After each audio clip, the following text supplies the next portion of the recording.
Mesdames et messieurs, bonjour, c'est Pléniel. Je tiens à vous remercier pour votre emploi du temps. Sur ce plateau, je ne serai pas seule, je suis accompagnée de Maître Bruno Kabouya. Maître Bruno Kabouya, bonjour. Bonjour Madame Pléniel. Comment allez-vous? Je me porte à merveille, Madame. Ok, merci. Merci beaucoup pour votre possibilité. J'ai eu juste quelques détails, quelques questions à vous poser concernant la salubrité. Pourrais-je commencer? Oui, merci Madame. Ok. Maître Bruno Kabouya, pouvez-vous nous dire, selon votre compréhension, que veut dire le mot salubrité? Merci Madame Pléniel pour cette opportunité que vous me donnez, c'est pouvoir partager mon expérience sur la salubrité publique avec vos abonnés. Déjà, par salubrité publique, d'abord par salubrité, nous devons comprendre que la salubrité, c'est l'état et ce qui est propre, ce qui est pur, ce qui est salubre et ce qui est hygiénique. Donc, lorsqu'on parle de la salubrité publique, en quelque sorte, on cherche à parler sur l'hygiène publique. Ok, merci beaucoup, Maître Kabouya. J'ai encore une deuxième question, pourrais-je le poser? Vous pouvez aller, madame. C'est mon travail, c'est pour ça que je suis là. Ma deuxième question est de me dire, concernant votre expérience, concernant votre vision, vous pouvez me citer quelques causes qui font en sorte qu'il y ait une salubrité dans le pays? Voilà. Ça, c'est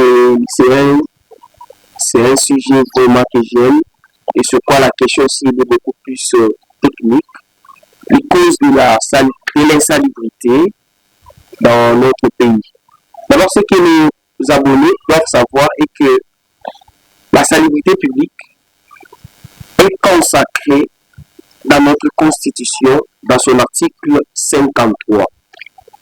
Ici, ce n'est pas le lieu où je dois lire encore ce que l'article 53 de la Constitution consacre. Mais nous devons comprendre que les causes de la salubrité, ici, le contraire de la salubrité, c'est l'insalubrité, dans notre pays, c'est d'abord nous, individus, nous qui polluons l'environnement, nous qui n'avons pas de bonnes manières de vivre dans un environnement salubre et propre, nous qui, après chaque usage, nous jetons les déchets par-ci, par-là. Et la salubrité publique est une question d'ordre public, parce que parmi les éléments qui constituent l'ordre public, nous avons la sécurité, nous avons la tranquillité et nous avons la salubrité publique. Donc, à chaque fois que nous polluons l'environnement, à chaque fois que nous jetons les déchets, ça pollue notre environnement. La cause maîtresse, c'est l'ingérence de nos déchets. Nous ne sommes pas à mesure de gérer les déchets parce qu'aujourd'hui, en plein 21e siècle, les déchets sont gérables. Il y a possibilité de gérer les déchets pour qu'il n'y ait pas pollution partout dans les rues, partout dans les caniveaux, partout dans les rivières. C'est ça la première cause. Et la seconde, c'est la politique publique que chaque province devrait mettre en place sur la gestion de la salubrité dans la ville. Vous voyez, comme le cas de Kinshasa, nous nous limitons plus qu'au slogan. Nous disons Kinshasa Bopeto, nous disons Kinshasa Zobonga. C'est juste l'aspect des slogans qui nous intéresse plus, mais sur une politique valable, applicable pour pouvoir éradiquer l'insalubrité publique dans le milieu quotidien, dans nos vies et ainsi de suite, nous sommes incapables de pouvoir évoluer avec cette politique. D'abord, la cause principale, c'est l'ingérence de nos déchets et la seconde cause, c'est l'absence d'une politique solide de la part de nos autorités urbaines pouvant nous permettre d'éradiquer l'insalubrité publique. Et à chaque fois qu'il y a insalubrité, j'insiste qu'il y a violation de la Constitution. Que nos téléspectateurs sachent et comprennent qu'on ne peut pas parler de la violation de la Constitution à chaque fois que nous ignorons aussi l'aspect salubrité. Parce que lorsqu'il y a insalubrité, il y a aussi violation de la Constitution, mais peu de gens en parlent. Ok. Merci beaucoup, Maître Kabouya. La prochaine question est si vous pouvez me citer quelques conséquences. Vous allez dire que la salubrité représente ou fait facteur à tout ce qui est propre. Vous avez dit que le contraire de la salubrité, c'est l'insalubrité. Lorsqu'on parle de l'insalubrité, on voit la saleté, le manque de l'assainissement de l'environnement et autre chose.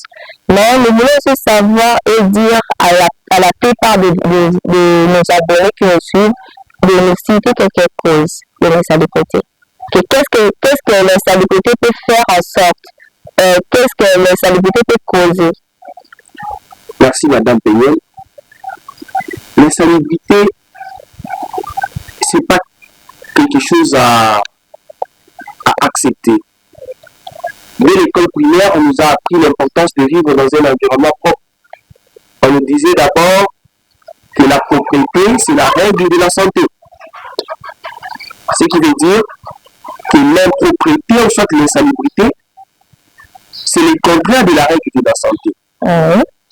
L'insalubrité nous expose aux diverses maladies, aux multiples maladies.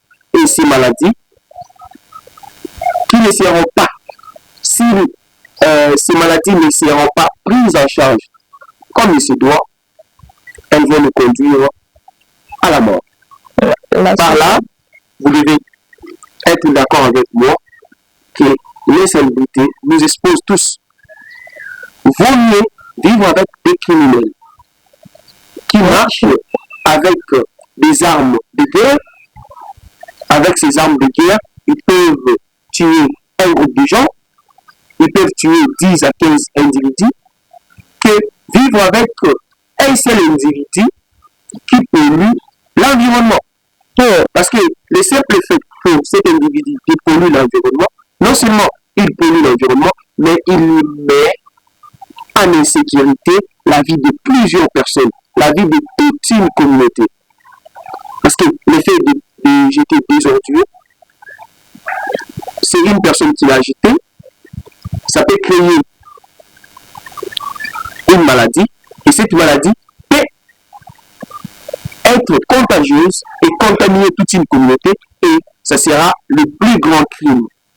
Moi, j'aimerais que nous puissions réprimer beaucoup plus les criminels environnementaux, parce qu'à chaque fois qu'il y a pollution de l'environnement, l'ordre public est troublé. À chaque fois que l'ordre public est troublé, l'autorité publique doit intervenir pour rétablir l'ordre public, chose qui ne se fait absolument pas dans notre pays, et ça met la vie de plusieurs Congolais en insécurité, et nous sommes exposés aux maladies comme la typhoïde, nous sommes exposés aux maladies multiples dues à la saleté, et cela ne nous arrange pas au sein de notre société, Madame Peignet.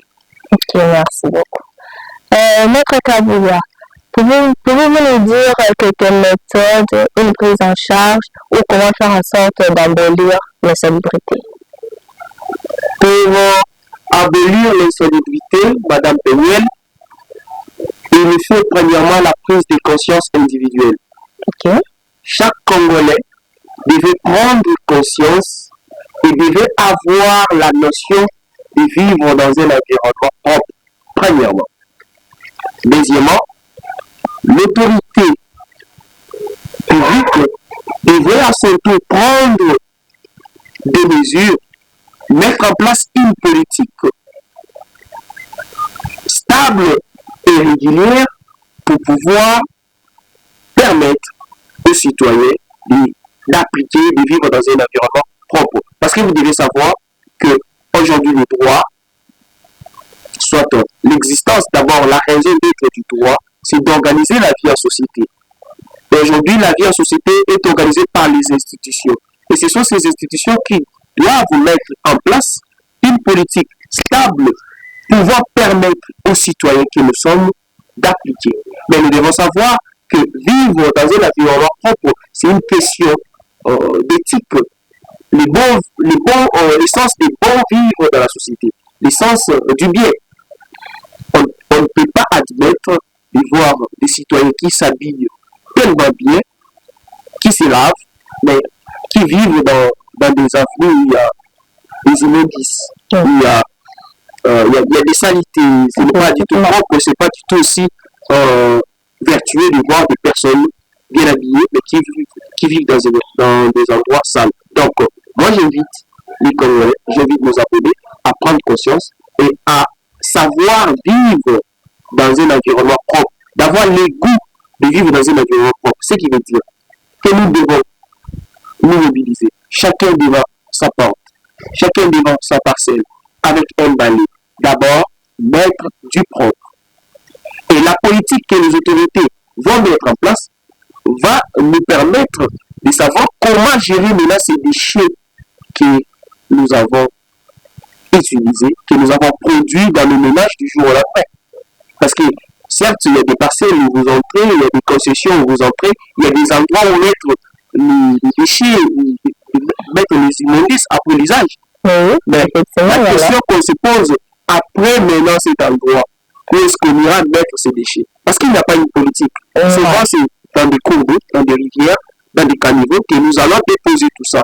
Et la conséquence, c'est que notre vie sera toujours sale. Nos vies seront toujours sales et cela n'est pas une qualité des personnes intellectuelles.